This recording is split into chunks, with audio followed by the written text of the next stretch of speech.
चिकलठाना यहाँ के मिनी घाटी के पास आवाज साउंड के ऊपर से दो गुटों में मतभेद होने के बाद कुछ देर के लिए यहाँ पर परिस्थिति तनावपूर्ण बन गई थी। इस घटना की जानकारी प्राप्त होते ही पुलिस उपायुक्त नवनीत कावंत ये अपने पुलिस पथक के साथ घटनास्थल पर दाखिल होकर उन्होंने सिचुएशन को अंडर कंट्रोल कर लिया। चिकलठाना परिसर में पुलिस बंदोबस्त तैनात कर दिया गया है। जिन दो गुटों ने शांतता भंग करने का प्रयास किया उन पर कानूनी कार्रवाई की प्रक्रिया की जाएगी और नागरिक अफवाहों पर सोशल मीडिया पर आने वाले किसी भी मैसेज वीडियो पर विश्वास न करें, ऐसी अपील और घटना की पूरी जानकारी पुलिस उपायुक्त नवनीत कावंत इन्होंने मीडिया के मार्फत दी है।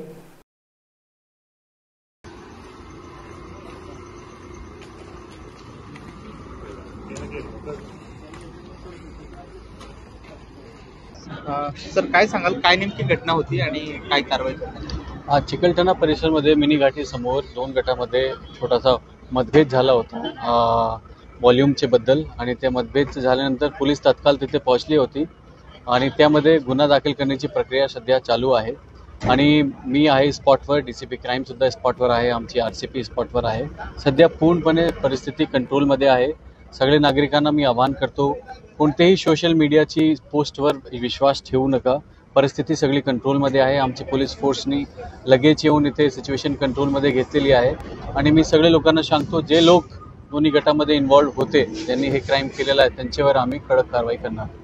काय आवाहन करा? नाही, दोन समाजामध्ये किरकोळ वादावरून हे जे अतिउत्साही जे तरुण आहे त्यांनी ते वातावरण खराब करण्याचा प्रयत्न केलेला आहे, परंतु वेळेत पोलीस स्टेशनचे सर्व अधिकारी अंमलदार तसेच वेळेत मदत घेऊन आपण ते सर्व कंट्रोलमध्ये केलेलं आहे। सर्व दोन्ही समाजाच्या धर्माच्या लोकांना समजून सांगितलेलं आहे आणि पुढे शांततेचं आवाहन केलेलं आहे आणि कोणी असं अफवांवरती विश्वास ठेवू नये आणि कायदेशीर प्रक्रिया चालू आहे।